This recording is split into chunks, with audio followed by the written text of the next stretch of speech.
மற்றவர்களுடைய திருப்திக்காக வேண்டி மற்றவர்கள் நம்மளை எள்ளி நகையாடார்கள், நம்மளை ஏளனமாக பேசுவார்கள் என்பதற்காக கொண்டாடி இருக்கின்றீர்களே ஒழிய இறை திருப்திக்காக அல்ல. இறை திருப்தி இருந்திருக்கும் என்று சொன்னால் அன்றைய மாநிலத்தின் பிறகையும் கணக்கில் எடுத்துக் கொள்ளலாம் என்கிற எண்ணம் உண்மையிலே வரவேற்கப்படக்கூடியதாக இருந்து அதை செயல்படுத்துகின்றதாக இருந்தால் இதற்கு முன்னர் உள்ள நோன்பு பெருநாள் போன்றவற்றிலே நீங்கள் கேளாமை அடிப்படையாக கொண்டு செயல்பட்டிருக்க வேண்டும். அதை செய்யவில்லை. இது சொல்கிறது உங்களுடைய மனசாட்சிக்கு விரோதமாக நாம் இதை செய்கிறோம், ஊரோடு ஒத்து போக வேண்டும் என்கிற இந்த ஒரு கோட்பாட்டை தவிர அல்லாஹ்வுடைய திருப்தியோ அல்லாஹ்வுடைய தூதர் காட்டிய வழிமுறையோ இதில் எந்த வகையிலும் பேணப்படவில்லை என்பதை உங்களுக்கு நான் சொல்லிக் கொள்கிறேன். ஒரு நாள் நாம் தாமதமாக கொண்டாடினாலும் இறை திருப்தி நமக்கு வேண்டும் என்கிற அந்த உணர்வோடு இன்றைக்கு நாம் அணிவகுத்திருக்கிறோம். இதெல்லாம் நம்முடைய வாழ்க்கையில் நமக்கு ஏற்படுகிற ஈமானிய சோதனை, இறைவன் மீது கொண்டிருக்கிற நம்பிக்கையில் நாம் எப்படி இருக்கிறோம் என்பதற்கு முன்னுதாரணமாக இப்ராஹிம் அலைஹிஸ்ஸலாம் அவர்களை அல்லாஹ் முன்னிறுத்தி நம்மை இந்த பெருநாளின் மூலமாக நம்மை சோதிக்கின்றார்.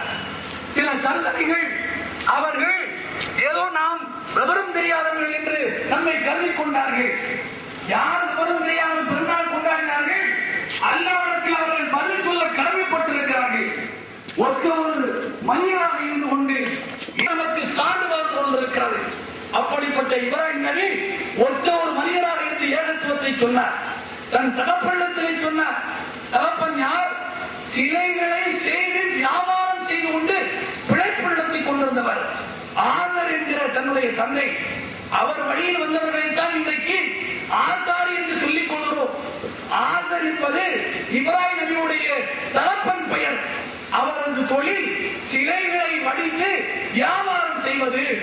அந்த தொழிலைத்தான் இன்றைக்கு கல்லாசாரிகள் என்றும் மர ஆசாரிகள் என்றும் தங்காசாரிகள் என்றும் இன்றைக்கு ஆசாரிகள் ஆசாரி என்று சொல்கிறோமே, அந்த பரம்பரையில் உள்ளவர்களைத்தான் சொல்லிக் கொள்கிறோம். இவர்களது வேலை இதை செதுக்கிற வேலை. அதை இப்ராஹிமுடைய தந்தை செய்தார். அவரிடத்திலே போய் சொன்னார், என் அன்பு தந்தையே, நீங்கள் எதை கடவுளாக பார்க்கிறீர்கள்? நேற்று வரை மலையிலே கல்லாக இருந்ததை பெயர்த்தெடுத்து வந்து இன்றைக்கு செதுக்கி கடவுளாக பார்க்கிறீர்கள். அந்த கடவுள் பேசுமா? அந்த கடவுள் நன்மை செய்யுமா? அந்த கடவுள் தீமை செய்யுமா? உங்களது கோரிக்கை அதை ஏற்றி நிறைவேற்றுமா? அந்த கடவுள் தன் மீது ஏதாவது ஒரு சின்ன ஈ உட்கார்ந்தால் கூட அதை விரட்டுமா? எந்த ஆற்றலும் இல்லாத ஒன்றை கடவுள் என்று எப்படி நீங்கள் கருதுகின்றீர்கள் என்று துணிந்து தன்னை பெற்ற தகப்பனிடத்திலே சொன்னார். தகப்பனுக்கு ஆத்திரம், ஆவேசம், கோபம் அப்படியே அவருடைய முகத்திலே தெரித்தது. தன் மகனை பார்த்து சொன்னார், இப்ராஹிமே, பொடியனே, என் மகனே, எனக்கு சொல்கிற இந்த உபதேசத்தை நீ விடவில்லை என்று சொன்னார். கல்லால் எரிந்து உன்னை கொலை செய்வேன் என்று பெற்ற தகப்பன் தன்னுடைய மகனை பார்த்து சொன்னார். ஐயோ, தகப்பன் மகனுக்கு மத்தியிலே இருக்கிற பந்தவாசம் அறுபட்டு போகுமே, பகை ஏற்பட்டு விடுமே, கொள்கை நமக்கு தோளில் கிடக்கிற துண்டாக நாம் கருவிட்டு, காலில் கிடக்கிற சிறப்பாக கருவிட்டு, தூக்கி வீசிவிட்டு, பக்கத்தில் இருக்கிற நண்பனுக்கு சாதகமாக அவனுடைய திருப்திக்காக, தன்னுடைய உறவுக்காரனுடைய திருப்திக்காக நான் இந்த கொள்கையை நான் இழந்திருக்கலாமே என்று இப்ராஹிம் நபி நினைத்திருந்தால் இன்றைக்கு லா இலாஹ இல்லல்லாஹ் சொல்கிற ஒரு மனிதன் கூட இந்த பூமியில் இருக்க இயலாது என்பதை வரலாறு நமக்கு சுட்டிக்காட்டுகிறது. இப்ராஹிம் நபியை பார்த்து அவருடைய தந்தை சொன்னார், கல்லால் எறிந்து கொள்வேன். தன் தந்தையோடு இந்த பிரச்சாரத்தை நிறுத்தாமல் பொதுமக்களுக்கு இந்த பிரச்சாரத்தை வைத்தார். மொத்த சமுதாயமும் அவருக்கு எதிராக திரண்டது. அன்றைய ஆட்சியாளருடைய தலைமையிலே இப்ராஹிமுக்கு எதிராக அவர்கள் களமிறங்கினார்கள். மிகப்பெரிய அளவுக்கு ஒரு சோதனை குண்டத்தை ஏற்படுத்தினார்கள்.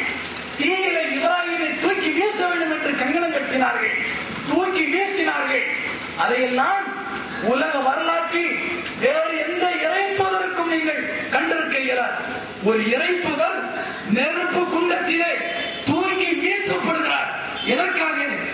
அல்லாஹ் மட்டும்தான் இந்த உலகத்திலே கடவுளாக இருப்பதற்குரிய தகுதியை பெற்றவன்.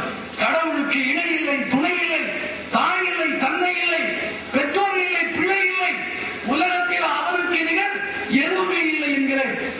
கோட்பாட்டை எவருக்கும் அஞ்சாமல் தன்னை படைத்த இறைவனுக்கு மட்டும் பயந்தவராக இந்த கோட்பாட்டை எடுத்துச் சொன்னார்கள். அதற்கு கிடைத்த பரிசுதான் நெருப்பு குண்டம். நெருப்பு குண்டத்திலே தூக்கி வீசப்படுகிற போது அவர் பொறுமையை கையாட்டார், பொறுமையாக இருந்தார். நெருப்பு குண்டத்தை கரிக்கிற ஆற்றலை கொடுத்த இறைவன் நெருப்பு குண்டம் அவருக்கு குளிர்ச்சியாக ஆகிற ஒரு ஏற்பாட்டை செய்து வைத்து அதிலிருந்து அவரை காப்பாற்றினார் என்பது வரலாறு. இப்படி அநேக சோதனைகள், அத்தனை சோதனைகளையும் இப்ராஹிம் நபி அவர்கள் வெற்றி பெற்ற காரணத்தினால் அல்லாஹ் இந்த உலகத்தில் எந்த இறை தூதருக்கும் கொடுக்காத ஒரு பெரிய அந்தஸ்தை இப்ராஹிமுக்கு கொடுத்தான். என்ன அந்தஸ்து? இத்தகதெல்லாம் இப்ராஹிம கலீலா என்று அல்லாஹ் குறிப்பிடுகிறான். இப்ராஹிமை தன்னுடைய கலீலாக, கலீல் என்று சொன்னால் அரபு நாடுகளுக்கு போய் வந்தவர்களுக்கு அர்த்தம் தெரியும்.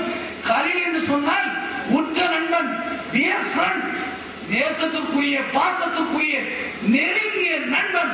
தன் மனைவிக்கு ஈடாக, தன் பெற்றோருக்கு ஈடாக இன்னொருவனை நண்பராக்கி கொள்கிறாரே, அப்படிப்பட்ட நெருங்கிய நண்பராக, நெருங்கிய தோழனாக ஏழை இறைவன் அல்லாஹ் இப்ராஹிமை எடுத்துக்கொண்டான் என்று குர்ஆனை சொல்லி காட்டுகிறார். எவ்வளவு பெரிய அந்தஸ்து! ஒரு தனி மனிதனாக இருந்து கொண்டு இந்த சத்தியத்தை சொன்னதற்காக இத்தனை சோதனைகளா? அத்தனை சோதனைகளையும் இப்ராஹிம் அவர்கள் வெற்றி பெற்றார்கள். அப்படிப்பட்ட சோதனை ஒரு காலம் இந்த உலகத்திலே நமக்கு ஏற்படவில்லை என்பதை உங்களுடைய மனசாட்சி சொல்லிக் கொண்டிருக்கிறது. ஆனாலும் கூட இந்த கால சூழ்நிலையில் வெளியே இருக்கின்றவர்கள், அசத்தியவாதிகள் பேசுகிற பேச்சுக்கள் நம்முடைய இதயத்தை காயப்படுத்துவதாக நாம் உணர்கிறோம். இது என்ன பெரிய விஷயம்? இது என்ன சோதனை? இப்ராஹிமுக்கு ஏற்பட்ட சோதனையா? அதை விட நாம் சந்தித்து விட்டோம் என்று நாம் ஆறுதல் அடைந்து கொள்ள வேண்டும். அப்படி ஆறுதல் அடைந்து கொள்கிற போது நிச்சயமாக இந்த நாளுக்கு யார் கதாநாயகனோ அவரை நாம் முன்மாதிரியாக கொண்டிருக்கிறோம் என்பதை அல்லாஹ் நமக்கு குர்ஆனிலே சொல்லி காட்டுகிறார். இப்ராஹிமிடத்திலும் அழகிய முன்மாதிரி இருக்கிறது என்ற ஒரு வார்த்தையை குர்ஆனிலே குறிப்பிடுகிறார். இறைத்தூதர் முஹம்மது நபி ஸல்லல்லாஹு அலைஹி வஸல்லம் அவர்களுக்கு எப்படி அழகிய முன்மாதிரி இருக்கிறது என்று குறிப்பிடுகிறாரோ, அதுபோல ஏக இறைவனுடைய இறைத்தூதர், ஏகத்துவத்தினுடைய கதாநாயகன் இப்ராஹிமிடத்திலும் அழகிய முன்மாதிரி இருக்கிறது என்று குர்ஆனில் அல்லாஹ் குறிப்பிடுகிறான். அந்த முன்மாதிரியை ஏகத்துவத்திற்கு முன்மாதிரியாக, இறை கோட்பாட்டிற்கு முன்மாதிரியாக இப்ராஹிம் நாம் முன்னிறுத்தி எத்தனை சோதனைகள் வந்தாலும் அத்தனையும் தகர்த்து தவறுபடியாக்கி இந்த உலகத்தை விட்டு சாகிற போது ஏகத்துவாதியாக சாகுவோம். அல்லாஹ் அப்படிப்பட்ட ஒரு வாய்ப்பை, ஒரு வழியை இந்த திருநாளிலிருந்து நமக்கு தர வேண்டும் என்று பிரார்த்தனை செய்து நான் என்னுடைய உரையை முடித்துக் கொள்கிறேன். இதற்கான எல்லா பாதுகாப்பு ஏற்பாட்டையும் வழங்கி கடையநல்லூர் காவல் நிலைய ஆய்வாளர் அவர்களுக்கும், அதிகாரிகளுக்கும், உளவுத்துறை நண்பர்களுக்கும், எல்லா நண்பர்களுக்கும் நாங்கள் நன்றியை எங்களுடைய ஜமாத்தின் சார்பாக காணிக்கையாக்கிக் கொண்டு நிறைவு செய்கிறேன். இன்ஷா அல்லாஹ் பெண்களுக்கு மட்டும் ஒரு கட்டுரை போட்டியை நாம் அறிவிக்கிறோம். இஸ்லாம் பெண்களுக்கு வழங்கிய உரிமைகள் என்கிற தலைப்பு கட்டுரை போட்டியினுடைய தலைப்பு. உங்களது கட்டுரைகளை ஜனவரி 31க்குள் நமது அலுவலகத்திலே சேர்க்க வேண்டும். இந்த கட்டுரைக்கான முதல் பரிசு 2.5 கிராம் தங்க மோதிரம், கிட்டத்தட்ட 5000 ரூபாய் மதிப்புள்ள 2.5 கிராம் தங்க மோதிரம். இரண்டாவது பரிசு 3000 ரூபாய் மதிப்புள்ள மாவாட்டுகிற மிஷின் கிரைண்டர். இரண்டாவது பரிசு. மூன்றாவது பரிசு 2000 ரூபாய் மதிப்புள்ள குக்கர். எனவே இதில் சகோதரிகள் மற்றும் தாய்மார்கள் மட்டும் இதில் பங்கெடுத்துக் கொள்ளுமாறு அன்போடு கேட்டுக்கொண்டு நிறைவு செய்கிறேன். அல்ஹம்துலில்லாஹி ரப்பில் ஆலமீன். தாய்மார்களுக்கு வழிவிட்டு சகோதரர்கள் பஜாருடைய வடக்கு பக்கமாக செல்லுமாறு கேட்டுக்கொள்கிறோம். சகோதரர்கள் ஆண்கள் பஜாருடைய வடக்கு பக்கமாகவும், பெண்கள் பஜாருடைய தெற்கு பக்கமாகவும் செல்லுமாறு மிக்க அன்போடு கேட்டுக்கொள்கிறோம். சுப்ஹானக அல்லாஹும்ம வ பிஹம்திக அஷ்ஹது அல்லா இலாஹா இல்லா அன்த அஸ்தக்ஃபிருக